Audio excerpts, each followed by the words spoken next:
Donc, rapidement, en fait, moi, j'ai été formée en ICV en 2009, quand j'ai arrivé, 2008-2009, quand je suis arrivée à Montréal. Et d'emblée, je suis tombée en amour avec la méthode. Il faut mentionner que j'ai été formée à l'université. J'ai écrit le chapitre sur le trouble d'anxiété généralisée dans le livre. Il peut y avoir des gens qui ont un diagnostic officiel de TAG, mais je pense que vous êtes d'accord avec moi, dans la plupart de la majorité de nos clients, l'anxiété, de façon générale, est présente sous différentes facettes.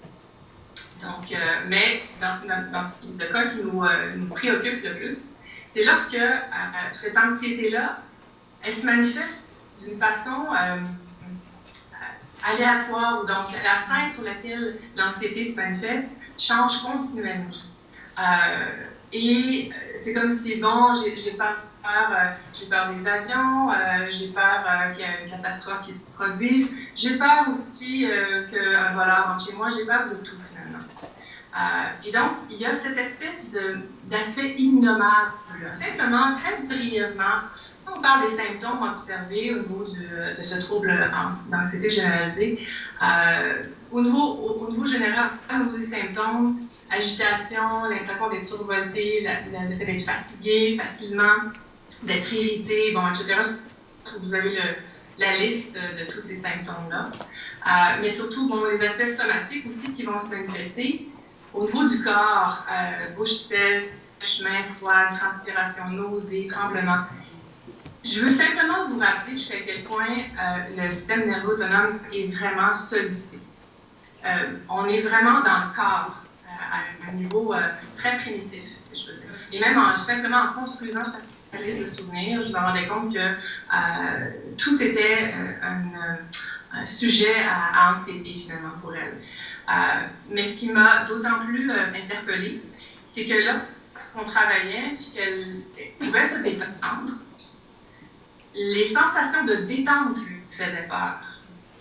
Et par la suite, donc au fur et à mesure, de me rendre compte que c'était cette détente-là, c'est comme si, pour elle, c'était de perdre le contrôle et ne plus être en mode hyper vigilant.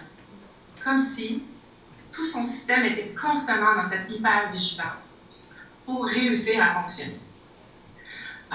Donc, moi, je trouvais que justement, je vous parle tout simplement de ça pour vous illustrer cet aspect innommable de l'anxiété. Au niveau du système limbique, donc la partie, on va dire, plus primitive du cerveau, et on peut dans la partie reptilienne, il y a l'amygdale qui gère le vécu émotionnel, donc et enregistre, et surtout enregistre tout ce qui est menace, danger, pour pouvoir se protéger ultérieurement. Donc, l'amygdale est déclenchée ou activée dès qu'il y a une situation similaire ultérieurement. C'est un peu comme notre système d'alarme qui nous dit haute tension, danger possible, il faut monter les défenses, il faut se protéger finalement. Okay? Donc, l'amygdale est évidemment essentielle à notre survie. Et l'hippocampe, par contre, cette partie-là sert à justement faire le pont entre l'amygdale et le néocortex, la partie plus pensante de notre cerveau, et nous permet aussi de, disons, un peu inhiber l'amygdale, pour dire calmer le système nerveux, puis le système d'alarme plutôt, et lui dire, attends, il y a peut-être des nouvelles informations qu'on a besoin d'intégrer et de pouvoir s'ajuster à du nouveau. Et pouvoir encoder cette information-là avec la structure existante de la mémoire. On dit que lorsque le cortex préfrontal est plus activé, donc on réfléchit, on analyse et tout, plus l'amygdale va être inhibée. En fait, c'est comme si c'était un cercle vicieux parce que plus la personne se dit, j'ai réussi en réfléchissant, en essayant d'analyser la situation, parfois j'ai réussi à me calmer, donc j'essaie de pouvoir analyser d'emblée tout ce qui pourrait arriver. Donc là, quand on est dans la réflexion, on est dans l'anticipation. Donc, finalement, ça peut aider un peu, mais malheureusement, c'est un peu ce que je dis, c'est comme si apaiser avec le mental, c'est toujours à recommencer. Comme je vous disais, le mental, l'intellect peut arriver parfois, quand on est dans le mode intellectuel, l'amygdale est inhibée. Le problème, c'est que si on est juste dans ce mode-là, on se coupe aussi de l'aspect émotionnel. Dans mes supervisions, il m'arrive parfois, je pense à un thérapeute ou certains thérapeutes qui me racontent ce qui se passe avec les clients et qui disent « Ah, il y a une bonne régulation d'émotions, il se contrôle bien ou elle se contrôle bien, il n'y a pas de débordement émotionnel. » Petit bémol, en fait, ce n'est pas nécessairement un bon signe de régulation d'émotions. La personne ne manifeste pas d'émotions. C'est pas ce que j'appelle, moi, réguler ses émotions. Et on cherche un équilibre. Donc, Gilles Delisle faisait un parallèle entre mentalisation et régulation affective. Donc, le fait de pouvoir réguler ses émotions nous permet aussi d'accéder à une capacité à penser. Et lorsqu'on est trop dans je ne fais que garder, de réfléchir et d'être dans un mode conceptuel, je dirais, intellectuel, ben à ce moment-là, vous voyez la flèche qui descend vers le bas au niveau des affects. Ben là, on a une absence d'affect.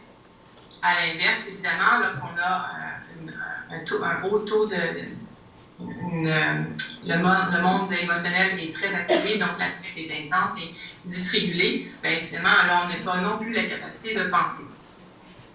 Alors, c'est un peu cette image que je garde en tête quand je parle en supervision au niveau de régulation d'émotions, un équilibre entre les deux. Bon, pour atteindre cet équilibre-là, comment on fait?